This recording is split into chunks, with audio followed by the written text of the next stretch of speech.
देखिए, कुछ अपराध इतने भयानक होते हैं कि वो सिर्फ एक खबर नहीं रहते, बल्कि पूरे देश की आत्मा को झकझोर कर रख देते हैं। 2012 का निर्भया केस बिल्कुल एक ऐसी ही घटना थी। एक ऐसा मामला जो भारत के लिए एक टर्निंग पॉइंट बन गया। तो चलिए, आज इस पूरे मामले को समझते हैं। इस केस को जो बात सबसे अलग बनाती है, वो था लोगों का जबरदस्त गुस्सा।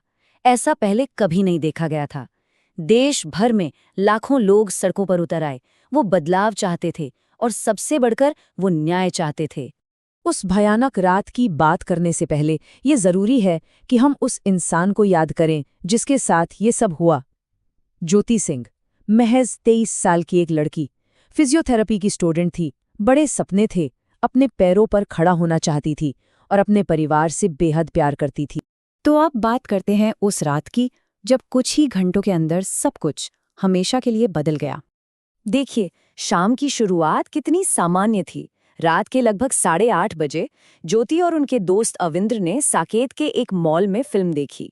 इसके बाद घर जाने के लिए उन्होंने मुनिरका बस स्टैंड के लिए एक ऑटो लिया और रात 9:30 बजे वो एक प्राइवेट ऑफ ड्यूटी बस में चढ़े, ये सोचकर कि ये बस उन्हें घर छोड़ देगी। उस बस में पहले से ही 6 लोग मौजूद थे। ड्राइवर राम सिंह, उसका भाई मुकेश, एक जिम असिस्टेंट विनय शर्मा, एक फल बेचने वाला पवन गुप्ता और 2 और लोग। बस में चढ़ने के कुछ ही मिनटों के अंदर माहौल पूरी तरह से बदल गया और जो हुआ वो बेहद खौफनाक था।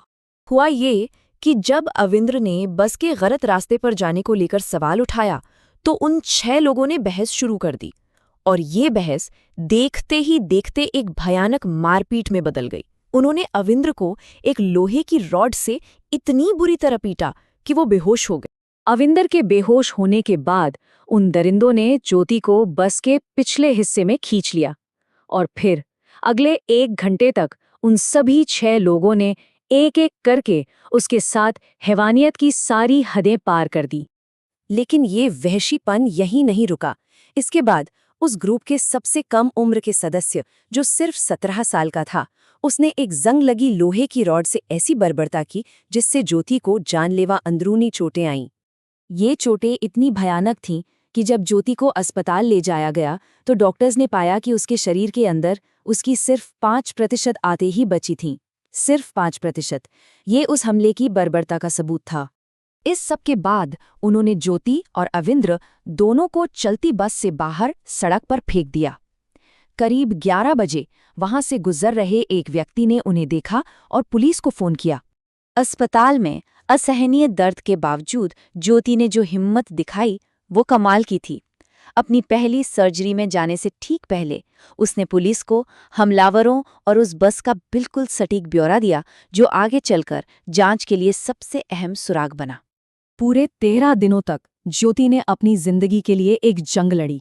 दिल्ली में कई ऑपरेशन हुए, फिर उसे और बेहतर इलाज के लिए सिंगापुर भी ले जाया गया, लेकिन 29 दिसंबर को वो ये जंग हार गई। ज्योति की मौत की खबर ने जैसे पूरे देश में एक आग सी लगा दी। अब हर किसी की नजरें पुलिस और हमारी न्याय व्यवस्था पर टिकी थी। ज्योति के बयान और सीसीटीवी फुटेज की मदद से दिल्ली पुलिस ने बहुत तेजी से काम किया। उन्होंने पहले बस का पता लगाया, फिर उसके मालिक से ड्राइवर राम सिंह की पहचान की और सिर्फ 5 दिनों के अंदर सभी 6 के 6 आरोपी सलाखों के पीछे थे। गिरफ्तारियां तो बहुत जल्दी हो गईं, लेकिन इंसाफ का सफर वो बहुत लंबा और पेचीदा साबित हुआ। इस मामले को अपने आखिरी अंजाम तक पहुंचने में पूरे 7 साल लग गए। इस दौरान जो मुख्य आरोपी था राम सिंह, उसने जेल में ही आत्महत्या कर ली। नाबालिग दोषी को 3 साल बाद रिहा कर दिया गया और बाकी बचे 4 दोषियों ने कानून के हर दरवाजे को खटखटाया, जब तक कि 2020 में जाकर उन्हें फांसी नहीं दे दी गई। और देखिए, इस केस का एक सबसे ज्यादा विवादों में रहा पहलू यही था, अपराधियों के लिए अलग अलग सजा। जो नाबालिग अपराधी था उसे सिर्फ 3 साल सुधार गृह में रखने के बाद एक नई पहचान देकर रिहा कर दिया गया, जबकि बाकी वयस्क दोषियों को फांसी दी गई। ये केस सिर्फ एक अपराध और उसकी सजा के बारे में नहीं था। इसने हमारे समाज की कुछ बहुत ही परेशान करने वाली गहरी सच्चाइयों को भी आईना दिखाया। और यहीं पर यह मामला सिर्फ एक अपराध से कहीं ज्यादा बड़ा बन जाता है। ये बयान दोषी मुकेश सिंह का है। एक डॉक्यूमेंट्री में उसने कहा, एक शरीफ लड़की रात को 9 बजे बाहर नहीं घूमती। ये विक्टिम ब्लेमिंग यानी पीड़ित को ही दोषी ठहराने वाली मानसिकता का सबसे घिनौना उदाहरण था। और हैरान करने वाली बात यह है कि ये घटिया सोच सिर्फ उस अपराधी तक ही सीमित नहीं थी। उनके डिफेंस लॉयर ML शर्मा ने एक इंटरव्यू में कहा, अगर आप अपना हीरा सड़क पर रखेंगे तो कुत्ता उसे उठा ही लेगा। इसी शर्म और दोष मढ़ने वाली संस्कृति के खिलाफ ज्योति के परिवार ने एक बहुत ही ताकतवर कदम उठाया।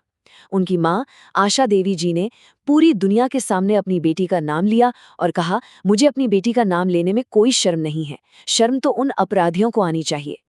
और ये हमें इस केस के सबसे आखिरी और सबसे परेशान करने वाले सवाल पर लाकर खड़ा करता है। जरा सोचिए, ये कैसे मुमकिन है कि एक अनपढ़ अपराधी और उसका पढ़ा लिखा वकील, दोनों की सोच पीड़ित को लेकर बिल्कुल एक जैसी हो?